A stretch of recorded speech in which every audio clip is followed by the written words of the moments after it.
కేంద్ర ప్రభుత్వం పేరును ప్రస్తావించకుండా కాంగ్రెస్ నేతలు రేషన్ షాపుల్లో సన్నబియ్యం పంపిణీ చేస్తున్నారని మండిపడ్డారు కేంద్ర మంత్రి బండి సంజయ్. దీన్ని కాంగ్రెస్ పథకంగా చిత్రీకరించుకునే ప్రయత్నం చేస్తున్నారని ఎద్దేవా చేశారు. బియ్యం ఇచ్చేంది కేంద్ర ప్రభుత్వం అయితే తాము ఇచ్చినట్లు కాంగ్రెస్ నేతలు చెప్పుకుంటున్నారని అన్నారు. మోడీ బియ్యాన్ని సక్రమంగా అందించాల్సిన బాధ్యత రాష్ట్ర ప్రభుత్వం మీద ఉంది.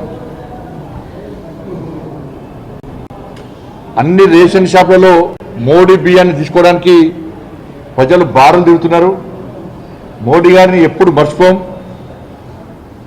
మోడీ గారు మాకు అందిస్తున్న బియ్యాన్ని ఎప్పుడు మర్చిపోం అని చెప్పి ఇవాళ ప్రజలందరూ కూడా సంతోషాన్ని వ్యక్తం చేస్తున్నారు. ఇటువంటి పరిస్థితుల్లో ఒక మోడీ గారు బియ్యాన్ని అందిస్తుంటే